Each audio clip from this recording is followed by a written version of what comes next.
എല്ലാ ട്രെൻഡി വസ്ത്രങ്ങളും നിങ്ങൾക്ക് സ്വന്തമാക്കാം വെറും 999 രൂപയ്ക്കുള്ളിൽ. ലേഡീസ്, ജെന്റ്സ്, കിഡ്സ് വിഭാഗങ്ങളിൽ വിപുലമായ കളക്ഷൻസ്, മറ്റെങ്ങും ലഭിക്കാത്ത ക്വാളിറ്റിയും വിശ്വാസ്യതയും. മാക്സ് 999 പാലക്കാട് റോഡ്, മേലെ പട്ടാമ്പി. 2025 പഞ്ചായത്ത് തെരഞ്ഞെടുപ്പിന് ഉലക്കല്ലൂർ പഞ്ചായത്തിലെ BJP തയ്യാറെടുത്ത് കഴിഞ്ഞിരിക്കുകയാണ്. തികച്ചും ആത്മവിശ്വാസത്തോടു കൂടിയാണ് ഉലക്കല്ലൂർ പഞ്ചായത്തിലെ 19 വാർഡിലും സ്ഥാനാർത്ഥിയെ നിശ്ചയിച്ചിട്ടുള്ളത്. അതിൻ്റെ ഒന്നാം ഘട്ട സ്ഥാനാർത്ഥി പ്രഖ്യാപനമാണ് നാം ഇന്നിവിടെ നിശ്ചയിച്ചിട്ടുള്ളത്. നമുക്കറിയാം, കഴിഞ്ഞ പതിറ്റാണ്ടുകളായി ഇടത് വലത് മുന്നണികൾ മാറി മാറി ഭരിച്ചുകൊണ്ട് പഞ്ചായത്തിൽ സ്വജനപക്ഷപാതവും വികസന മുരടിപ്പും മാത്രമാണ് പഞ്ചായത്തിൽ ഇരു മുന്നണികളുടെയും സംഭാവനയായിട്ടുള്ളത്. പഞ്ചായത്തിനകത്ത് റോഡുകളുടെ ശോചനീയാവസ്ഥ പോലും പരിഹരിച്ചു കൊടുക്കാൻ സാധിച്ചിട്ടില്ല. സ്ട്രീറ്റ് ലൈറ്റുകളുടെ കാര്യത്തിൽ ഒരു സംവിധാനം ചെയ്തു കൊടുക്കാൻ സാധിച്ചിട്ടില്ല. തികച്ചും അടിസ്ഥാന സൗകര്യം അതാത് വാർഡുകളിൽ എത്തിച്ചു കൊടുക്കാൻ ഇവിടുത്തെ ഭരണകർത്താക്കൾക്ക് പരാജയമാണ് എന്നുള്ളതാണ് പറയുന്നത്.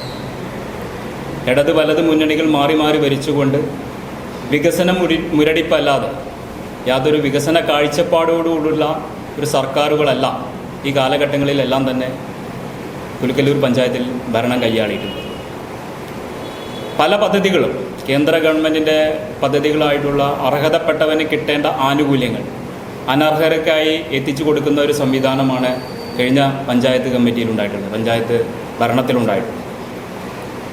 കേന്ദ്രത്തിൻ്റെ പദ്ധതിയായിട്ടുള്ള പാർപ്പിട പദ്ധതി, അതായത് വീടില്ലാത്തവന് ഏറ്റവും ആവശ്യമായിട്ടുള്ളതായിരുന്നു ഒരു പാർപ്പിടം, അവന് മഴ ചോരാത്ത സുഖമായി താമസിക്കുന്നതിന് വേണ്ടിയിട്ടുള്ള പ്രധാനമന്ത്രി ആവാസ് യോജന. ആ പദ്ധതി അട്ടിമറിക്കപ്പെട്ടിരിക്കുകയാണ് ഉലക്കല്ലൂർ പഞ്ചായത്തിൽ. അർഹതപ്പെട്ടവന് കിട്ടേണ്ട ആ പദ്ധതി ആനുകൂല്യം അത് അനർഹരായിട്ടുള്ള ആളുകൾക്ക് ആ പദ്ധതിയിലെ ഗുണഭോക്താക്കളാക്കാൻ ഭരണകർത്താക്കൾ ശ്രമിച്ചിട്ടുള്ളതാണ്. അതേപോലെ തന്നെയാണ് പ്രധാനമന്ത്രിയുടെ ജലജീവൻ മിഷൻ പദ്ധതി. ആ പദ്ധതിയുടെ പേര് മാറ്റിക്കൊണ്ട് തന്നെ ആ പദ്ധതി അട്ടിമറിക്കുന്നതിന് വേണ്ടിയിട്ട് ശ്രമിച്ചുകൊണ്ടിരിക്കുന്നു.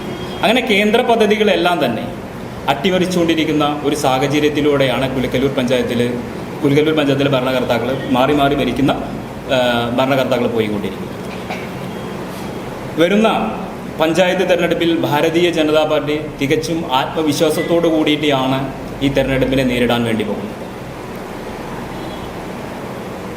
19 വാർഡിലും സ്ഥാനാർത്ഥികളെ നിർത്തുന്നുണ്ട്. 19 വാർഡിലും ശക്തമായിട്ടുള്ള മത്സരമാണ് BJP കാഴ്ചവെക്കാൻ വേണ്ടി തീരുമാനിച്ചിട്ടുള്ളത്.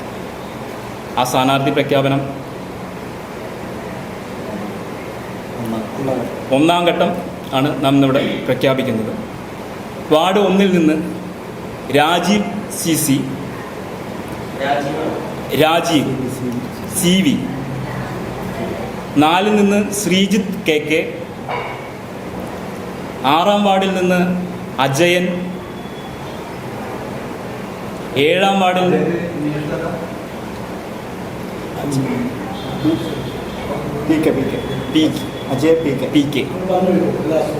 അജയൻ, 7 വാർഡിൽ നിന്ന് ശശി കുമാർ K, 8 വാർഡിൽ നിന്ന് രാധാകൃഷ്ണൻ, 9 വാർഡിൽ നിന്ന് അക്ഷയ മനു, 10 വാർഡിൽ നിന്ന് ശശികുമാർ, 11 വാർഡിൽ നിന്ന് ജിനി സുരേഷ്, 12 വാർഡിൽ നിന്ന് ലിജി രജിത്ത്, 13 വാർഡിൽ നിന്ന് സുചിത്ര, 15 വാർഡിൽ നിന്ന് ശ്രീജ ശശികുമാർ, 18 വാർഡിൽ നിന്ന് ഉണ്ണികൃഷ്ണൻ, 19 വാർഡിൽ നിന്ന് ജിഷ.